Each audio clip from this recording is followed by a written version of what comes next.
Story time. No, I was always very much into art since I was a child because my mom was also into art and she gave me like supplies and stuff. I got like a cheap, tiny drawing tablet very early on as well. When it came to school, for junior high school, I first attempted to get into... What kind of school was that? It was another special school where you had to audition and they would look if you are valuable enough, good enough to join the school. It was a gymnasium that goes through junior high to high school, both of it. But this one was, I think, kind of music focused. I think it was a music school. And I really wanted to go there because even though I never had the chance to play anything besides the basic flute that you learn in elementary, because we just didn't have the money in my family to get me any other instrument or lessons for it, for that matter. So basically, I think they only took people who already... That's not recorder. At least fucking guitar, man. But I didn't even have that. I just... Looking at what the other contestants had to offer, I felt very outskilled. Yeah, I was hoping that I could learn an instrument at this music school. So I was rejected by that. And I remember, like, I was so devastated when I got my rejection. My mom was with me and I was crying. I felt not good enough, yeah. But then I got into a different pretty good school. That language school was also very, very, prestige. Had a good reputation too. But then I failed with Latin. Fucking Latin. After 1.5 years or so. So in the middle of the year, I changed school. And when you do it like in the middle of the year, there were just not many options. So I had to go to a pretty shitty school. Where I was like even more of an outsider than ever. I hated it, but at least I had like 2 friends or so. I think even though I was like the weird one and the nerdy one, I think they had like... The other students had... Even though they didn't really like me, because I wasn't one of the cool ones in their opinion, I think maybe I was like respected nonetheless a little bit. In a weird way. And then, you know, at the end of the year, you know, they're like, all right, let's see where you guys are all going. And eventually I get my acceptance letter from this super cool art school. And I flexed it and I felt like... they were all like, yo, damn, this girl, she's going to this like super cool, awesome school that everybody knows. Yeah, I may have been demoted once from good school to bad school, but then I promoted myself to go to a really cool school again. That was amazing for a while, but unfortunately... I would say the art school didn't really help me much with my personal art goals. Because I was hoping to draw like anime style stuff. I was always just doodling that in between the things that we were actually supposed to do. But then, unfortunately, in art school, art isn't all that matters. And after like 2 years or so, math... It was always fucking me over, but it really fucked me over at that point, and I couldn't go to that school anymore. But at the same time, I had this offer to go to Japan, so I went to Japan instead. And that was like such a risky thing. My mom also wasn't sure what to make of it and what would come out of it. But I was like, well, what do I have to lose?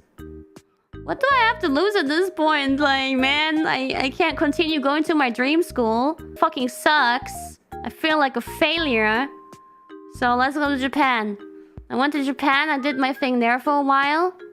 And then that all fell apart eventually after 2-3 years or so.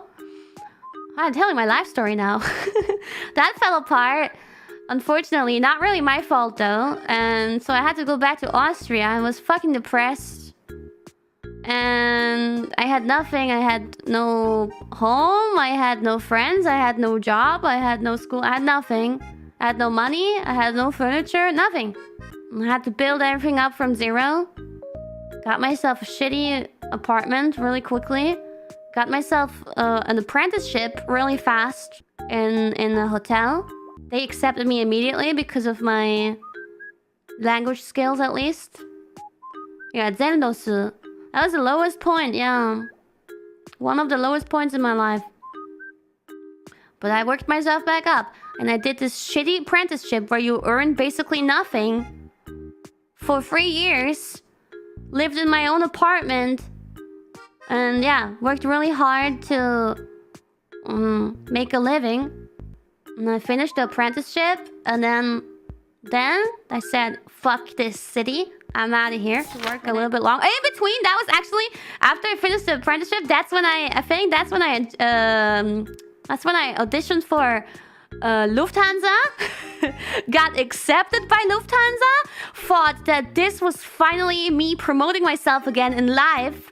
Starting this cool new chapter, moving to Germany. Already found an apartment, I think. Was gonna start working in Germany for Lufthansa as a flight attendant.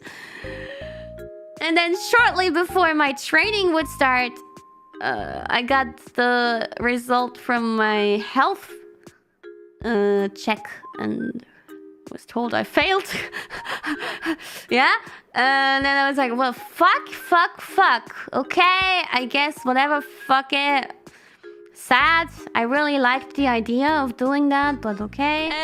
Actually, turns out they couldn't have found out from my blood because it doesn't show up. At least not with a simple, basic blood test like that. But I didn't want to risk it. I didn't want to, explain myself afterwards. So I did tell the doctor that I supposedly have fibromyalgia, and that was the reason why they didn't turn me down at the spot there. They were like, okay, the test is over. We will let you know for a letter later on if you pass the doctor's test or no. I was still preparing for the whole thing, and then later on, I got the notification that because of me saying that, yeah, it didn't work out. I didn't have to say it. I didn't need to say it. I just wanted to be honest about it. I was hoping that they would not care about it, but they did. And then I saw, oh, Japan now has working holiday. Not anymore for 6 months for Austrians, but no, finally they also have a contract for 1 year. And I was like, this is my chance. Working holiday you cannot do forever. You only, until a certain age, you're allowed to do working holiday. Once in a lifetime. So I was like, you know what? I'll do it now. I'll do it now because I'm sick of this boring life anyway. And I'll take this chance to go to Japan for 12 months.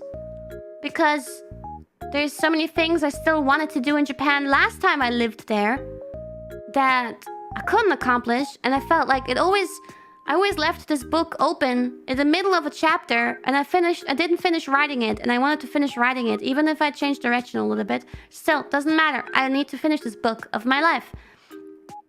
So I said, fuck it, I'm going. I left everything behind again. And the moment I arrived in Japan, the sea thing hit Japan, thus ruining my once-in-a-lifetime chance of finishing this chapter and hindering all of my opportunities and things that I wanted to do in Japan during that time. I got really depressed again. Spent all day in bed in the dark in my tiny-ass one-room apartment in Japan watching Pekora Senpai. And then Whole Life came by. And I auditioned for Whole Life. and I made it. And I mean, that is totally also not the direction I wanted to take originally, that I was hoping for. But definitely changed my life for the better. And now we're here. Back in Austria, but very happy about being in Austria. So that's my life story. I don't know why we did this whole life story. Somebody just asked about my background of art.